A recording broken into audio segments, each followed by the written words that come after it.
मोहम्मद शमी ने पैसों के मामले में विराट कोहली को भी पछाड़ा। बड़ी कंपनियां पड़ी शमी के पीछे। धांसू बॉलिंग से विकेट ही नहीं, पैसों का भी अंबार लगा रहे हैं मोहम्मद शमी। मोहम्मद शमी की तरक्की देख जिस हसीन जहां ने शमी को बोला था बकलेल, शमी की कामयाबी देख फिर से शुरू हो गया प्यार वाला खेल। मोहम्मद शमी की दीवानी तो पूरी दुनिया है, फिर बुलडोजर बाबा कहाँ पीछे हटने वाले थे। बुलडोजर बाबा भी हो गए शमी अहमद के दीवाने। मोहम्मद शमी के लिए कर दी अब तक की सबसे बड़ी घोषणा। मोहम्मद शमी के गांव से बुलडोजर बाबा बनाएंगे कई शमी अहमद। जिस गांव में शमी अहमद ने बहाए थे पसीना, उस गांव को बदलने की बाबा योगी ने खाई कसम। कहते हैं कि मेहनत इतनी खामोशी से करो कि आपकी कामयाबी शोर मचा दे। ऐसा ही कुछ हो रहा है मोहम्मद शमी के साथ।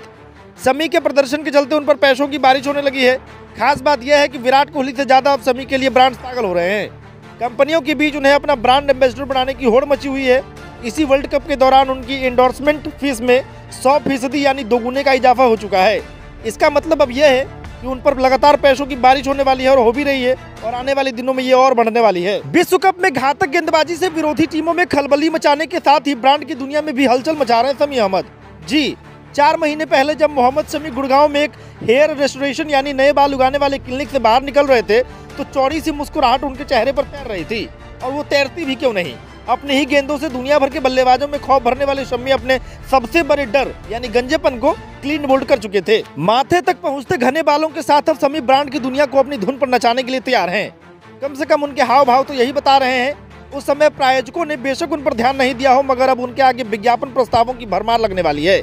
जिन टैलेंट मैनेजमेंट कंपनियों से बात हुई, उनमें से कई का कहना था कि शमी में उनकी दिलचस्पी अब काफी बढ़ गई है। इसकी वजह भी किसी से छिपी नहीं है। इस क्रिकेट विश्व कप में शमी ऐसा तूफान बनकर निकले हैं जिससे बचकर निकलना किसी के लिए मुमकिन नहीं दिख रहा है। रेशमी कदमों के साथ सधी चाल में क्रीज पर पहुंचते और सीम की नपी तुली पोजीशन के साथ गेंदबाजी करते शमी ने हुनर, अनुभव और जीतोर मेहनत का ऐसा संगम कराया है कि क्रिकेट के इस महाकुंभ में कई धाकड़ बल्लेबाज उनके सामने एकदम नौसिखिए साबित हुए हैं। चाहे वो मुंबई के वानखेड़े स्टेडियम में डैरल मिचेल हो या फिर न्यूजीलैंड के कप्तान केन विलियमसन, शमी की गेंदों से आज तक कोई बच नहीं पाया है। बुधवार को न्यूजीलैंड के खिलाफ सेमीफाइनल में तो शमी अहमद ने कहर ही बरपा दिया। 33 साल के इस गेंदबाज ने एक के बाद एक 7 विकेट लेकर न्यूजीलैंड की बल्लेबाजी की कमर ही तोड़ दी और वापसी की हल्फी फुल्फी उम्मीद को भी कुचल दिया। इसके साथ ही वह एक दिवसीय मैच में 7 विकेट लेने वाले पहले भारतीय भी बन गए हैं। इस विश्व कप में 23 विकेट लेकर सबसे आगे दौड़ रहे शमी ने 6 में से 3 मैचों में 5 या इससे ज्यादा विकेट चटकाए हुए हैं। मोहम्मद शमी की कामयाबी की दीवानी पूरी दुनिया हो गई है। बाबा योगी आदित्यनाथ भी इसमें पीछे नहीं रहने वाले थे। उन्होंने गांव में बहुत बड़ा ऐलान कर दिया है और ऐलान होने के साथ ही उनके गांव अमरोहा से सटे छोटे से गांव से अब सैकड़ों शमी अहमद निकलने वाले हैं। क्रिकेट वर्ल्ड कप में बेहतरीन प्रदर्शन के लिए मुख्यमंत्री योगी आदित्यनाथ मोहम्मद शमी को तोहफा दे सकते हैं। अमरोहा में शमी के गाँव सहसपुर अलीनगर में मिनी स्टेडियम बनाने का प्रस्ताव है। मिनी स्टेडियम बनाने के लिए जमीन की तलाश शुरू हो गई है। इसके लिए सीडीओ समेत ब्लॉक के अधिकारियों ने गांव का दौरा किया है। इसके लिए पंचायत ने प्रस्ताव बनाकर प्रशासन को दिया था।